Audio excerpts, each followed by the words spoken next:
ada ungkapan Arab itu ya, kif mandunak, gitu.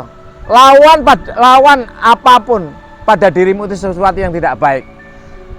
Apapun yang timbul dari dirimu yang tidak baik itu jangan kamu turuti, lawan dia. Innal hayata aqidatun wa jihadu. Ingat, sesungguhnya kehidupan itu adalah cita-cita. Kehidupan adalah sebuah keyakinan. Keyakinan untuk diraih. Cita-cita yakin untuk bisa meraih. Dan itu tidak bisa serta-merta kecuali dengan jihad. Innal hayata aqidatun wa jihadu. Ketahuilah bahwa kehidupan ini cita-cita yang mesti harus diraih, dan itu adalah melalui jihad. Dan jihad itu tidak ada yang enak. Jihad itu mesti melawan sesuatu yang bertentangan dengan yang tidak enak.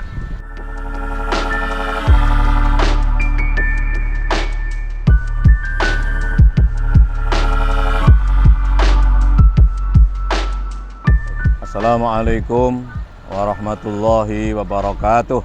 Waalaikumsalam warahmatullahi wabarakatuh.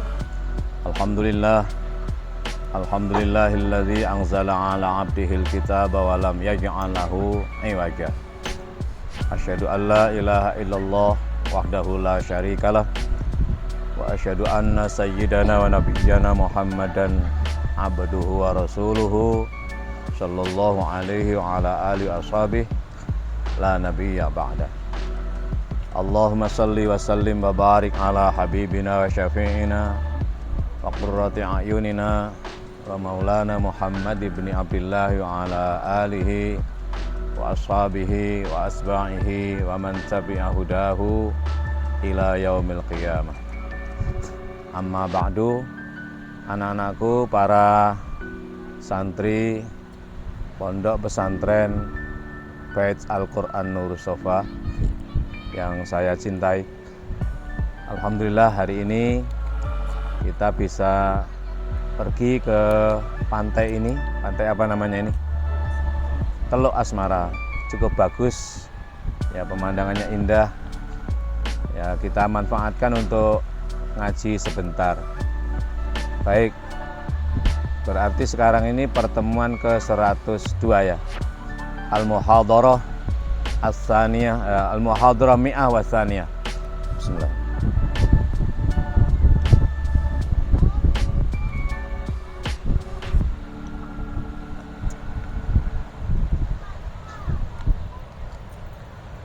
Al-Muhadharah Mi'ah wa Saniyah. Pada pertemuan yang ke-101 kita sudah bicarakan tentang yang pertama, kenapa Nabi Muhammad itu Sallallahu Alaihi Wasallam, sedangkan para nabi dan rasul yang lainnya alaihi salam, dan sudah kita jelaskan kemarin. Karena memang yang disolla itu hanya Muhammad, yang Rasulullah itu hanya satu, yaitu Muhammad, bernama Amin. Sedangkan para nabi dan rasul selainnya adalah Rasulul Amin, atau utusannya Amin, atau utusan Muhammad. Kemarin sudah kita jelaskan pada pertemuan yang ke-101. Yang kedua juga kita sampaikan tentang apa? Yang 101. Ya, makanan mukmin itu kebutuhan pokok. Kebutuhan pokok, 3 macam kebutuhan pokok mukmin. Mukmin itu rohani. Siapa mukmin? Manusia yang mengikuti imannya sehingga ia bersifat mukmin.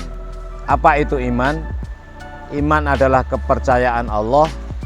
Mukmin adalah orang yang dipercaya oleh Allah karena mengikuti sifat imannya, yaitu sidik, amanah, tabligh, fatonah. Selalu benar, selalu amanah, tidak khianah, selalu tabligh, jujur, tidak suka berbohong, dan selalu fatonah, cerdas, tidak berpura-pura dungu. Kalau orang bohong, kalau orang khianah, kalau orang berpura-pura dungu, berarti sifat mukminnya hilang, maka orang ini tidak dipercaya oleh Allah. Maka mukmin itu ada pada diri kita, kafir itu ada pada diri kita, bukan ada pada diri orang lain. Maksudnya apa? Apakah seseorang itu kafir atau mukmin? Yang tahu bukan selain dirinya, tapi yang tahu adalah yang bersangkutan masing-masing. Apakah diri kita ini mukmin atau tidak? Apakah diri kita ini amanah atau tidak? Bukan orang lain yang tahu, tapi diri kita yang tahu.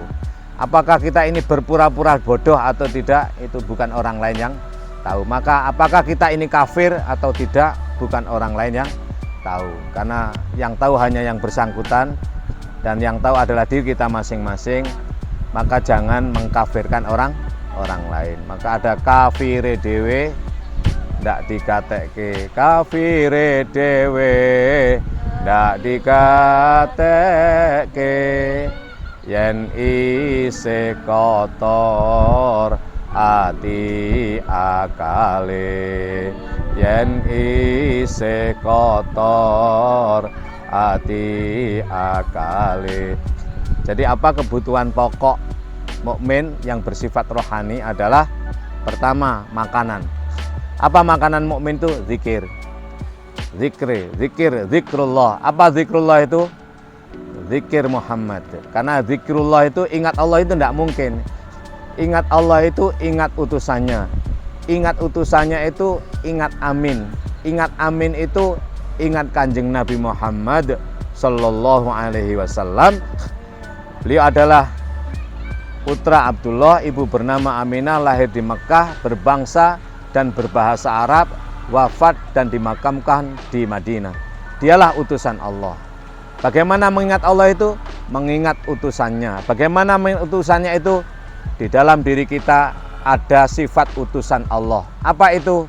Sidik, amanah, tabligh, fatona. Jika kamu sidik, jika kamu amanah, jika kamu tabligh, jika kamu fatona, artinya kamu ada sedang zikrullah alias sedang makan makanan pokok.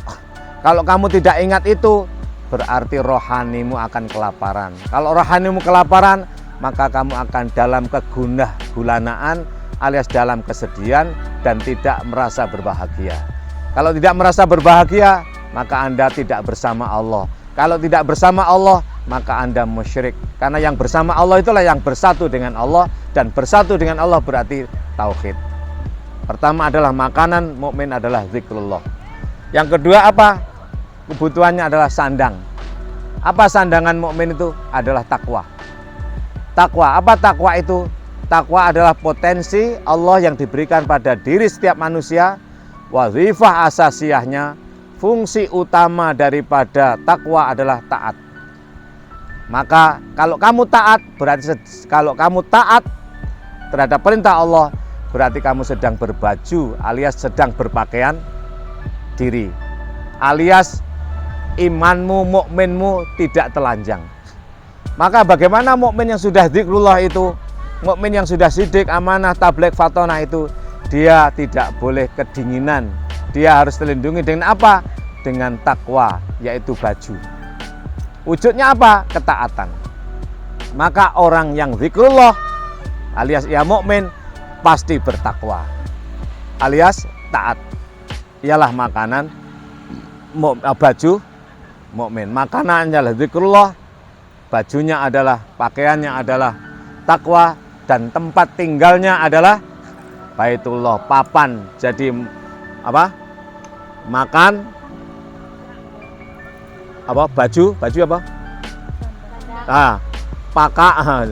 Apa? Makan, sandang, papan ya.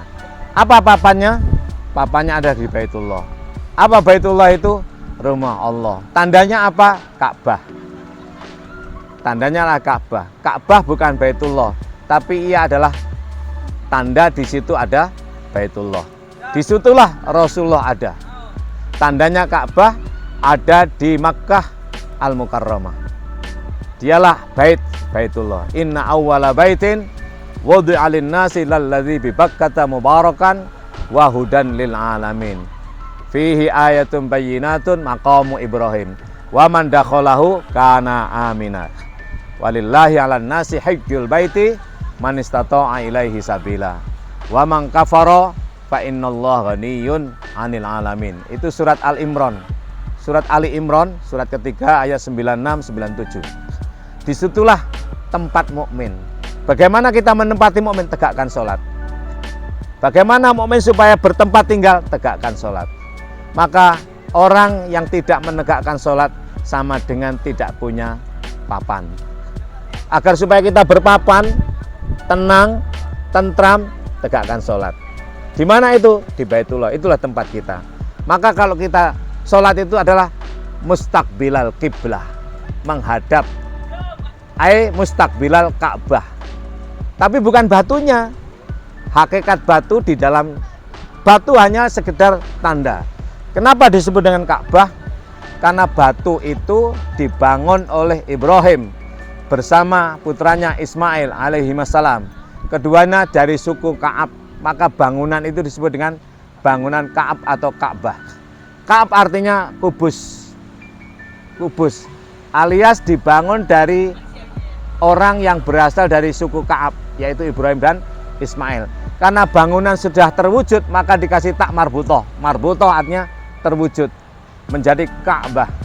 Sama dengan Madin. Madin adalah tempat di mana orang saling menghargai, menghormati dengan latar belakang suku bangsa, agama, adat istiadat yang berbeda-beda, tapi tidak dipersoalkan.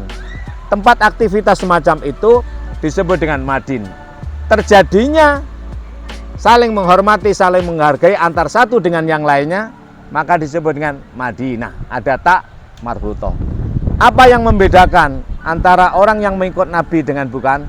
Adalah Al-Munawwarah. Maka secara zahir sama-sama menghormati, tapi pengikut Rasulullah berbeda. Kalau pengikut Nabi menghargai orang lain, menghormati orang lain karena disinari oleh ajaran Rasulullah Shallallahu Alaihi Wasallam, maka disebut dengan Madinah Al-Munawwarah. Dulu namanya bukan Madinah, dulu namanya bukan Madin, tapi namanya Yasrib. Kenapa? Karena yang menemukan tempat pertama kali dan yang menempati tempat pertama kali itu bernama Yasrib. Yasrib, ya, sa, ro, ba. Yasrib bin Amliq bin Lauh bin Syam bin Nuh. Maka tempat itu disebut dengan Yasrib. Setelah Yasrib berkembang, bersuku-suku, berbangsa-bangsa, dari berbagai latar belakang budaya yang berbeda, agama yang tidak sama, adat istiadat yang berbeda, tapi mereka saling mengadakan interaksi, tidak persoalkan, maka interaksi semacam itu berada di tempat itu disebut dengan tempatnya adalah Madin. Terjadinya sesuatu disebut dengan Madinah, ada tak marbutoh. Marbutoh artinya apa? Jadi pertemuan 101 kita bicara Muhammad SAW dan selainnya alaihissalam. Yang kedua adalah makanan mukmin, apa? Zikrullah. Sandangan mukmin adalah takwa. Tempat tinggal mukmin adalah Baitullah. Pada kesempatan ini, pada pertemuan kali ini, pada 102 ini, saya ingin sedikit cerita bagaimana saya berjumpa dengan seorang mursyid Sadziliyah bernama Syekh Abdul Wasi' Abdul Hamid Asyadzili. Di mana saya berjumpa beliau? Pada saat saya ini ketika di Mesir itu sering sekali, hampir seminggu bisa 2-3 kali saya berziarah ke makam ke makam Muhammad bin Idris Asy-Syafi'i yang terkenal dengan Al-Imam Asy-Syafi'i. Ketika kita menyebut Al-Imam Asy-Syafi'i kan ingat dengan Waqi'. Siapa Waqi' itu? Waqi' kan itu ada dalam taklim, syaqautu ila waqi'in su'a hifzi, ya toh? Syaqautu ila waqi'i su'a hifzi fa arsyadani an apa? Gimana itu? Atrukal ma'asi fa arsyadani li'an atrukal ma'asi, itu kan? Waqi' itu guru Al-Imam Asy-Syafi'i. Makamnya tidak jauh dari tempat beliau. Kalau makam Waqi' di makam umum, ya toh, tidak begitu terawat biasa. Kalau kita nggak bertanya kepada orang-orang sekitar, nggak akan tahu di mana makam Waqi'. Tapi kalau makam Al-Imam Asy-Syafi'i, semua orang tahu, yang berziarah banyak di dalam Masjid Muhammad bin Idris Asy-Syafi'i di Kampung Syafi'i. Ya. Disitulah makam Asy-Syafi'i. Orang-orang pada ziarah, tiap malam itu rame. Kalau makam Waqi' guru Al-Imam Asy-Syafi'i itu sepi, nggak begitu terawat, biasa aja seperti makam biasa. Syakautu ila waqi'in su'a hifdzi. Syakautu, saya mengeluh. Bukan mengeluh ya ini ya. Syakautu di sini saya ini syaka ashku apa? Ini menyampaikan curhat dalam artian yang positif, ingin mendapatkan petunjuk yang baik. Apa itu? Akan jeleknya hafalan Al-Imam Asy-Syafi'i. Jadi itu malah boleh. Ya apa caranya aku belajar kok nggak paham-paham? Itu bukan ngeluh itu loh. Itu baik. Ngeluh itu apa? Ngeluh itu mengeluh, sambat, itu yang nggak baik. Ya. Sambatan enggak baik. Tapi kalau sambat dalam artian positif itu malah disuruh. Al-Imam Asy-Syafi'i ini pernah menyampaikan apa? Keluhan akan jeleknya hafalan beliau kepada gurunya yang bernama Syekh Waqi'. Wahai Waqi', dia cerita, syakautu ila waqi'in su'a hifdzi. Satu ketika saya menyampaikan keluhanku kepada Syekh Waqi'. Tentang apa? Tentang jeleknya hafalan saya. Saya sekarang membaca hafal, besok hilang. Padahal Al-Imam Asy-Syafi'i. Al-Imam Asy-Syafi'i umur 7 tahun sudah hafal Quran. Umur 9 tahun sudah hafal hadis Al-Muwatta. Ya. Dihafalkan semuanya. Itu beliau masih ngeluh masih curhat, menyampaikan keluhan kepada gurunya bernama Waqi' tentang kurang bagusnya hafalan alias sering lupa. Lalu apa jawaban daripada Syekh Waqi'? Fa'arsyadani ala an atrukal ma'asyi. Nah begitu ya, nanti cek lagi. Dia memberikan isyarat irsyadat, artinya Syekh Waqi' itu mursyid itu loh. Fa'arsyadani berarti Al-Imam Asy-Syafi'i itu salik. Guru mursyidnya adalah Syekh Waqi'. Sering guru itu tidak begitu terkenal. Justru yang terkenal muridnya. Lebih masyhur Al-Imam Asy-Syafi'i dibanding dengan Syekh Waqi'. Anda tidak akan mendapatkan karya buku-buku Syekh Waqi'. Pernah nggak? Nggak ada kan? Tapi kalau bukunya Al-Imam Asy-Syafi'i banyak. Ar-Risalah misalnya ya, bukunya Al-Imam Asy-Syafi'i. Cerita tentang Asy-Syafi'i misalnya Diwan Syafi'i, ada cerita-cerita tentang Syafi'i. Tapi kalau Waqi' nggak ketemu. Padahal Syekh Waqi' ini adalah guru mursyidnya Al-Imam Asy-Syafi'i atau Imam Asy-Syafi'i, Muhammad bin Idris Al-Imam Asy-Syafi'i. Nah, dia mengeluh, bukan mengeluh, menyampaikan curahan hatinya kepada gurunya akan kurang baiknya hafalan beliau Al-Imam Asy-Syafi'i. Lalu diberikan irsyad, diberikan bimbingan agar supaya meninggalkan maksiat. Lah, pertanyaannya sekarang apa itu maksiat? Apa itu maksiat ya toh? Apa itu maksiat? Maksiat itu mengingkari nikmat. Maksiat itu mengingkari nikmat. Apa mengingkari nikmat itu? Kamu sebenarnya merasakan sesuatu yang enak tapi tidak mau bercerita. Itulah namanya maksiat. Yang kedua, maksiat adalah kamu yang sebenarnya harus melakukan kebenaran tapi kamu lawan sendiri. Jadi maksiat itu bukan melakukan apa, mencuri apa, itu enggak. Bukan berzina itu enggak. Tapi berzina juga maksiat, itu dampak saja. Maka dalam konteks thariqah, dalam konteks tasawuf yang disebut dengan maksiat itu apa? Maksiatul qalbi. Apa itu? Iri hati, mengingkari nikmat, ya toh. Tidak mau bercerita, alias hanya bercerita sehingga enak-enak tok diceritakno. Padahal enaknya oke, gitu. Itu maksiat. Maka orang yang taat itu, orang yang jujur, orang yang taat adalah orang yang menceritakan nikmat saja. Kalau menceritakan sesuatu yang tidak nikmat atau tidak enak, itu dalam rangka untuk memperbaiki, bukan untuk memperbanyak apa. Maka dalam pertemuan kapan itu kamu jangan menciptakan forum keluh kesah. ciptakanlah forum solusi atau forum solutif. Bagaimana caranya? Kalau temanmu berkeluh kesah, segera potong. Sing sabar, apa? Sing sabar, nikmat kita masih banyak. Coba kamu dapat nikmat apa? Pasti masing-masing orang akan bisa menemukan. Kalau orang tidak mau mengatakan nikmatnya apa itu, tidak mau menemukan, itulah maksiat sebenarnya. Lah, ini yang dimaksud oleh Al-Imam Asy-Syafi'i. Ini yang menyebabkan hafalan itu mudah hilang.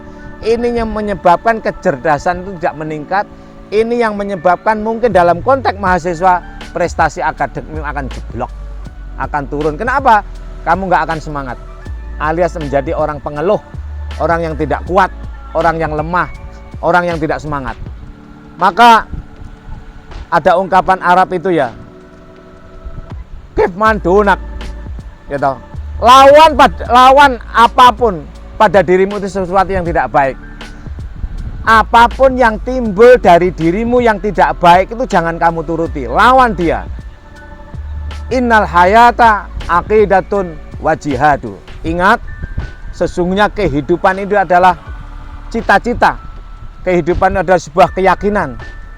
Keyakinan untuk diraih. Cita-cita yakin untuk bisa meraih. Dan itu tidak bisa serta-merta kecuali dengan jihad. Innal hayata aqidatun wa jihadu. Ketahuilah bahwa kehidupan ini cita-cita yang mesti harus diraih, dan itu adalah melalui jihad. Dan jihad itu tidak ada yang enak. Jihad itu mesti melawan sesuatu yang bertentangan dengan yang tidak enak. Apa itu? Sabar. Maka kamu jangan membayangkan bagaimana besok. Kayak apa besok yang terjadi adalah sekarang ini. Bagaimana kamu sekarang ini? Senang nggak? Senang. Kalau kamu sekarang senang, nanti kamu senang. Nanti bagaimana? Kalau kamu nanti senang, besok senang. Maka senang itu akan ada pada senang, senang, senang, dan senang. Sebaliknya, bagaimana besok? Pertanyaannya adalah jawabannya pada sekarang ini. Bagaimana kamu sekarang ini? Susah apa senang? Sekarang saya susah, berarti nanti kamu susah. Berarti besok susah. Berarti nanti berakhir dengan susah. Mohon maaf. Karena di pantai agak perlu suara dan saya tadi belum minum, kurang. Ya, kurang banyak. Kurang banyak. Kurang banyak. Sak botol kabeh lah. Nih.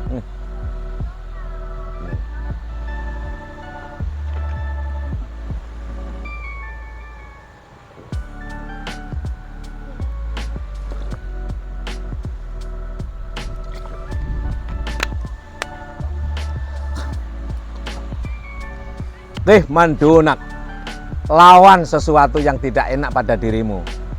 Lawan. Kok gak enak? Enak-enak no. Alias apa? Sabar no. Kenapa? Innal hayata aqidatun wa jihadu. Yang disebut hidup ini adalah akidah. Apa akidah itu? Satu ikatan cita-cita yang harus diraih. Dan itu tidak bisa wujud kecuali dengan jihad. Apa jihad itu? Melawan sesuatu yang tidak enak, melawan sesuatu yang menjadikan kita gagal, melawan kemalasan, melawan keluh kesah. Di mana itu? Dalam diri kita, bukan pada orang lain. Maka Nabi mengatakan ketika pulang dari perang Badar itu, perang yang menang itu, roja'na min jihadil asghar ila jihadil akbar. Kita baru selesai perang yang sangat kecil menuju perang yang paling besar. Para sahabat bertanya, qalu ma jihadul akbar ya Rasulullah? Qala jihadun nafsi. Para sahabat bertanya, apa itu jihad yang paling besar ya Rasulullah? Adalah jihad melawan diri sendiri. Apa itu? Malas, keluh kesah, ya toh? Apalagi sambat dan lain sebagainya. Itu harus kamu lawan. Orang lain tidak mungkin. Semakin kamu keluh kesahkan pada orang lain, bukan semakin melebar. Kamu berkeluh kesah pada orang lain, semakin menumpuk. Maka kalau itu yang terjadi, besok kamu akan terjadi keluh kesah yang bertumpuk, lusuk, tumpuk, dan pada akhirnya adalah tumpukan keluh kesah, penderitaan, dan lain sebagainya. Nah, ingat bahwa maksiat itulah yang menjadikan kita su'u hifzina, jelek hafalan kita, alias kita mudah lupa dan mudah pikun. Nah, saya ketika di makam Muhammad bin Idris Al-Imam Asy-Syafi'i ini berjumpa dengan seorang mursyid yang bernama Syekh Abdul Wasi' Abdul Hamid Asyadili. Fotonya saya sempat foto, beliau ngajak foto dengan saya. Besar. Saya taruh di pesantren Ansofa di dalam sana. Nah, saya dikasih uang sama beliau. Saya ditanya, "Esesmak, anak Imam Muslimin." "La, enta Muhammad." Besok ketemu lagi, ketemu yang ketiga kali, mungkin kesekian lebih dari 5 kalinya mungkin. Baru saya dikasih uang, dikasih alamat. Ruh ila mangzili. Kasih kartu nama gitu. Kasih uang. Uang itu cukup, saya pergi ke tempat dia, agak jauh di Kampung Mandura, jauh, perjalanan 3-4 jam dari Kairo. Jauh sekali. Disitulah beliau tinggal dan di situ dekat dengan makam Abil Hasan Asyadili. Saya diajak dikasih wejangan dan lain sebagainya. Kemudian saya beristirsyad pada beliau, bermursyid pada beliau, dan amalannya tidak boleh disampaikan kepada siapapun kecuali pada mama aja. Sudah berapa menit, Mah? 25 menit. Saya kira cukup dulu ya. Ini sekedar daripada, semoga ya. Ini yang hadir, yang ikut di pantai Teluk Asmara. Tadi kita mampir dulu di pantai Tiga Warna. Ternyata pantai Tiga Warna itu tidak bisa ditempuh dengan mobil. Kita hanya sampai di pos pertama, itu mobil diparkir di situ. Perjalanan masih sekitar 2,5 kilo dan harus menggunakan guide. Ya, akhirnya kita ke pantai Teluk Asmara dan ini ternyata bagus sekali, indah sekali. Bersama kita pada hari ini adik kita yang sangat cantik dan selalu always smile. Tata, ya, anaknya cantik, pintar masak dan hafal Quran. Yang kedua ini bodyguard kita. Wah, ini. Nah, ini bodyguard luar biasa. Santri luar biasa. Kemudian vokalis kita Empok Nur, alhamdulillah dia selalu, dan vokalis kita alhamdulillah. Sebenarnya ada beberapa santri yang baru datang dari Bali, dari Denpasar, NG tadi malam datang. Lalu yang kedua adalah Nadia dari Jembrana. Dan hari ini sebenarnya yang mau ikut juga Novida, tapi Novida karena ada kegiatan kampus sampai nanti malam maka tidak bisa ikut. Ya, terima kasih. Semoga ada guna dan faedahnya sekedar ngobrol-ngobrol di pantai ini. Mari kita akhiri sebelum kita berdoa dan menyanyi. Kita yel-yel dulu. Mari. Santri Nusa anti ngelo, santri Nusa Anti sambat, anti malas. Nah, cinta apa? Santri Nusa. Cinta apa dan siapa saja tanpa membeda. Taat Kiai, santri Nusa. Taat kiai, taat guru, taat orang tua, taat bangsa, negara, kesatuan Republik Indonesia. Happy today, santri Nusa. Happy today, happy tomorrow, happy ending, happy dukhulil jannah. Allahumma, Allahumma, Allahumma, Allahumma, Allahumma. Allahumma. Kita Kita sugih ati, hati, sugih arto. suwi ato. Allahumma Allahumma, jinem jitu. jinem citu. Allahumma Allahumma, hammu hamku, hammu hampu, paham ilmu, paham ilmu, paham laku. paham laku. Allahumma Allahumma, amin aman. amin aman. Allahumma Allahumma, iman imun. iman imun. Allahumma Allahumma, walik grembyang. wali tembiang. Jos pleng, Jos lang, jos pleng, jos lang, jos pleng. jos lang.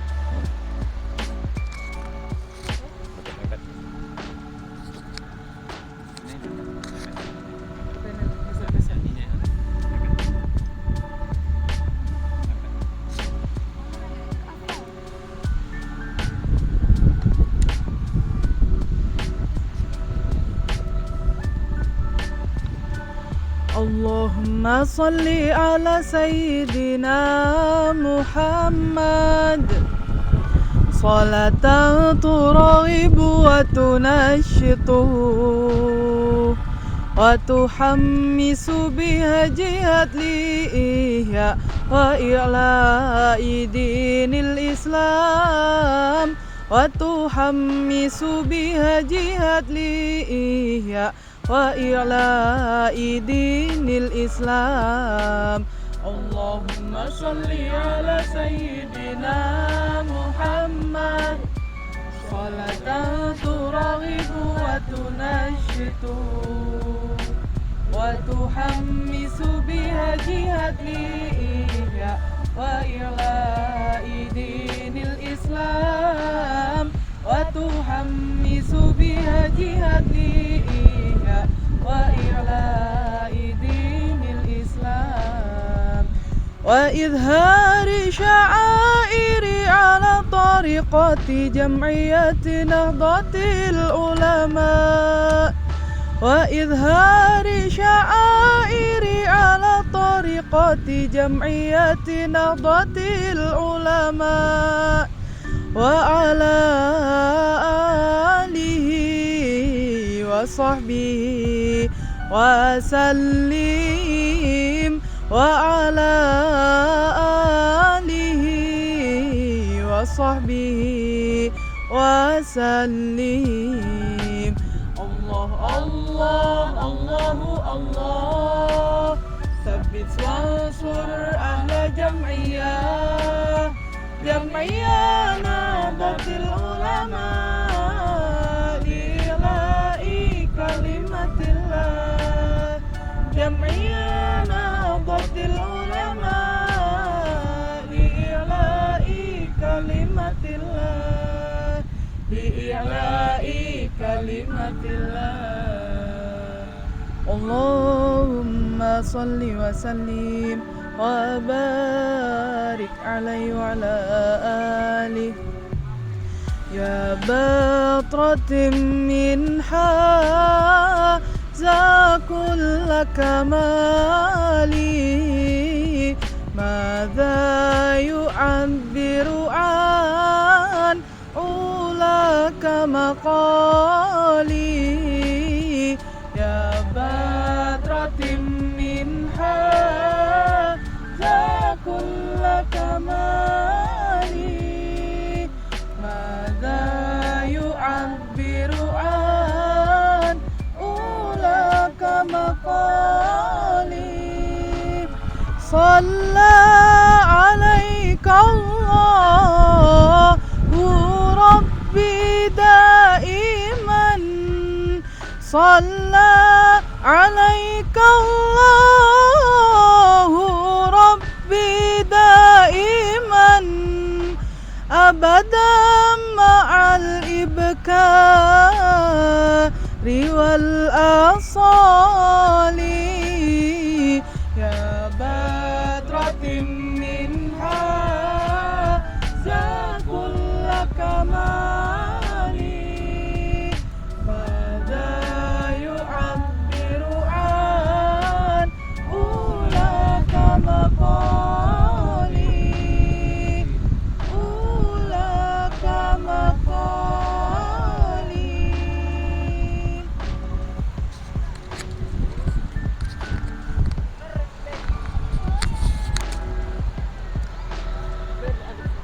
طيب نختتم وننتهي محاضرتنا اليوم محاضرتنا في هذه الساعة المباركة في الساحل Teluk Asmara هذه بقول الحمد لله رب العالمين والعفو منكم والله الموفق إلى أقوم الطريق. السلام عليكم warahmatullahi wabarakatuh.